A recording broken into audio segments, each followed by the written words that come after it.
Welcome to the Writer's Journey podcast.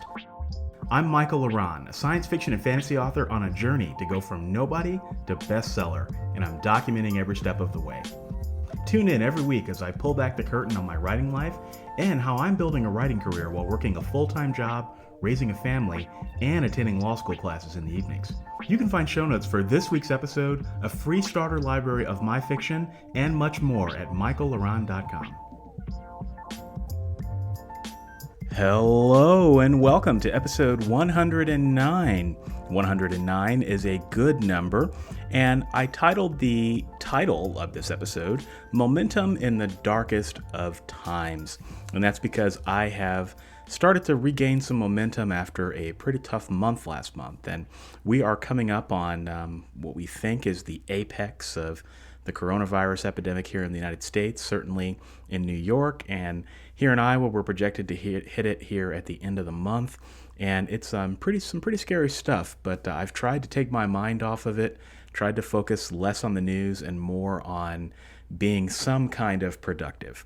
And announcements this week, for those of you who are interested in my contingency planning course, I'm pleased to let you know that it is finished. I wrapped up recording on it this past afternoon. It's Wednesday night as I record this. I shot the final video and I've got all the videos edited. So we're really it's just a matter of uploading everything to Teachable, and everything is uploading as I speak. So it's taking a little bit longer than I thought to upload. I don't know if it's my bandwidth or what, but I'm planning on launching the course Saturday, April 11th, 2020. So for those of you who are in my fan club at authorlevelup.com/fan club, now is the time to join if you're not in the fan club, because I will be making the course, which will be a $149 value, making it available for free for everyone in my audience as a thank you and as a way to help some of you navigate this crisis. If any of you have been thinking to yourselves, how did we get here? And how is it that my family and myself and my writing, to some degree, is at so much risk right now? And this course is going to help you find a way to navigate virtually anything that life throws at you, whether it be in your personal life, whether it be something that the writing life will throw at you. I really take a 360-degree angle, and as we go through the course, I've actually built a contingency plan for you.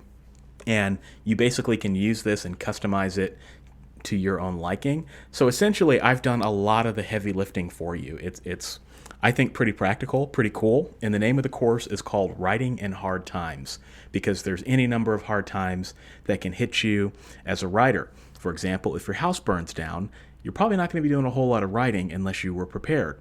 If you get some sort of injury to a critical body part, like your eyes or your wrists or your hands, that makes it more difficult for you to write, what's your strategy? What's your strategy if you get accused of copyright infringement? What's your strategy if we enter an economic downturn, such as a recession, which we're in currently? I give you all bulletproof strategies that will help you thrive in hard times and even recession-proof your career. So this is the last call. If you are not in my fan club and you want this course, and this is definitely something that you should buy. I admit it's not the sexiest thing out there. There are courses that you can buy for writing better and marketing more books, but this may just be the only course out there that may help you preserve your long-term writing career. So if you want to get your copy for free, you can sign up at my fan club at authorlevelup.com/fan club. It is my thank you to those of you who have been in my audience all along and who have supported me this far, and also my way of providing some service to the community and the folks that follow me on a regular basis to try to help them in some meaningful way. So the course will launch on Saturday. It'll be available for 48 hours, and then when it comes down, it will come down and it will never be free again, and it will be $149. Probably for the length of the recession. And then once the recession drops, because this is something that I think is a premium course and something that capitalizes on some pretty important skills that I have, the price will probably go up after our recession ends, because a lot of people don't think about this sort of thing. And I want to make sure that the course projects value. So if you're interested in that, that's really good stuff, and it's coming at you fast. So my win for the week.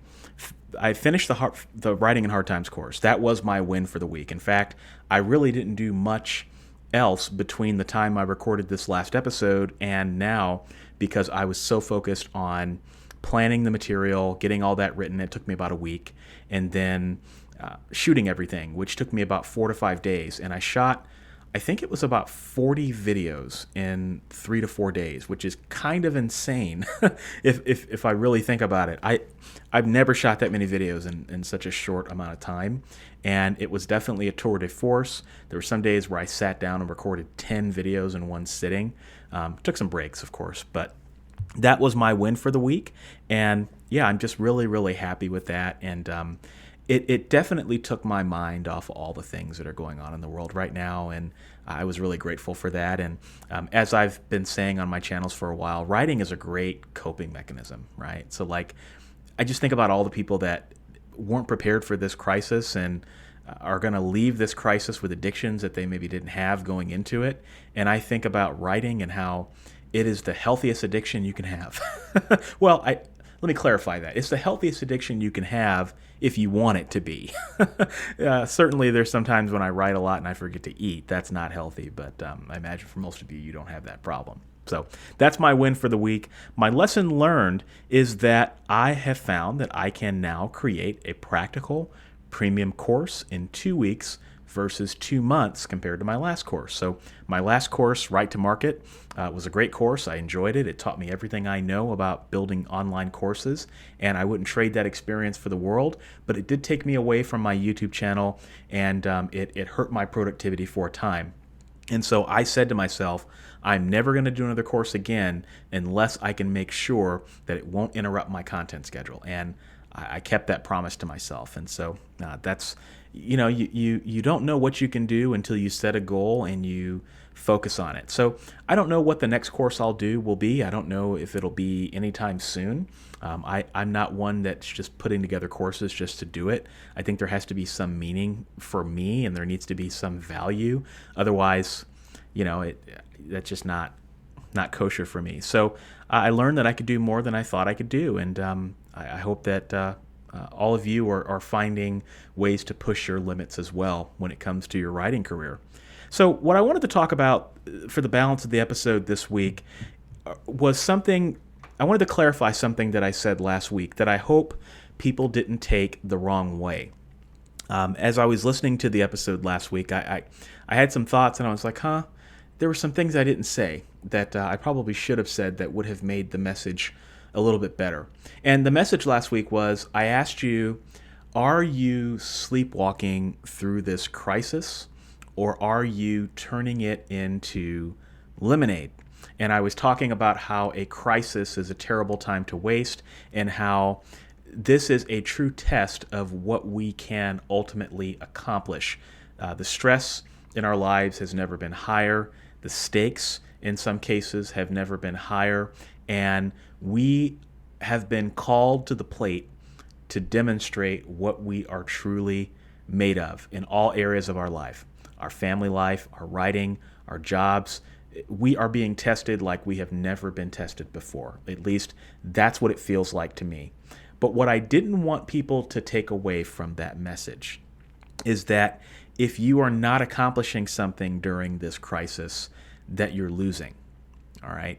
I didn't want people to hear that and take that the wrong way, because honestly, I've talked to a number of people over the past few weeks, and quite frankly, this is the most difficult time that many of us have ever experienced in our lives. And some people are just struggling to get by day. And I'm seeing entrepreneurs and life coaches and people on social media come to the forefront and say, well, you got to get things done. You got to do this, you got to do that, as if there isn't some sort of pandemic going on and people haven't lost their jobs. And I think that message rings a little hollow. And so I don't want people to take it that way when I was saying, are you sleepwalking through this crisis? Okay.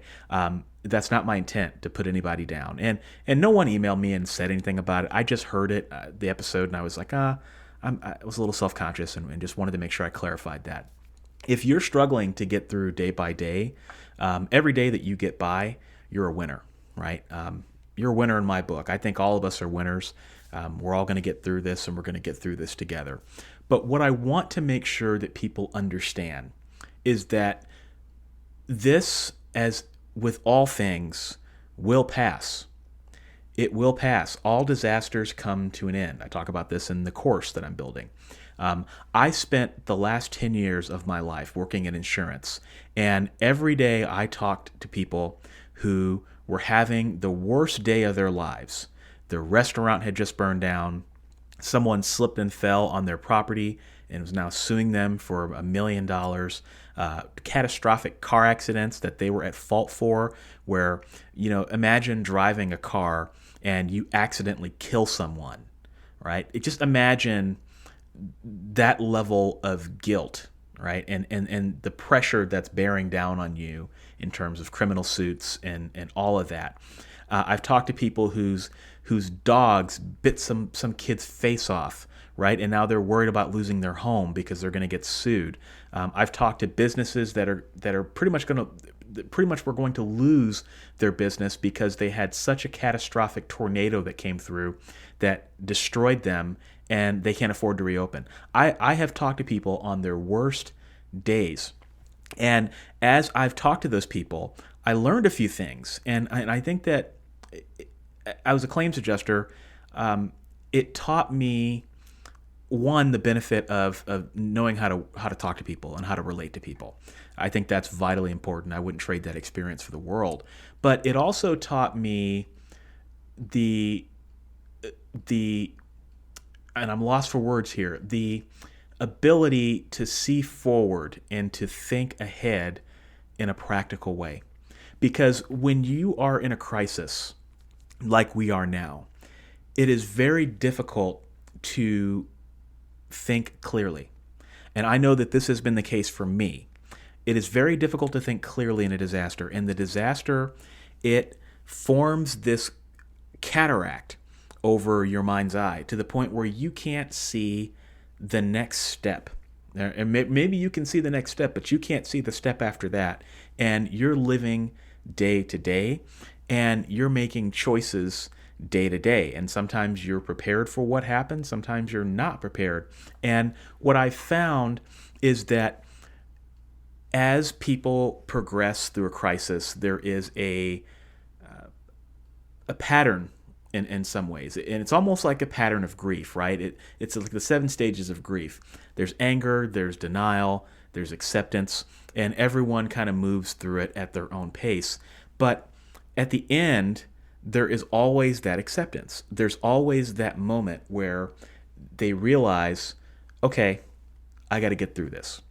Or, okay, here's what we're going to do next. It's like the hero's journey, or it's like a character's journey in a novel, where somewhere around the halfway point, the character goes from being reactive to being proactive. It's really that, right? I mean, if you think about the hero's journey in terms of your real life and getting through a crisis, well, if you thought about it that way, how might that change how you walk through a disaster? Because I think people lose their perspective in a disaster. And what I'm trying to make sure that people don't lose is the fact that our way of life as writers has not truly been threatened by this. We can still write books. Readers are still buying books in the middle of a pandemic. They are still supporting their favorite authors. And even though we're in the middle of a recession right now, which is probably going to get worse before it gets better, there are a lot of glimmers of hope for self-published writers. Traditional publishers are really suffering right now. But we're going to get through this. And so if there is no other constant in your life right now, let writing be that constant. Writing is such a great coping mechanism, as I've said before.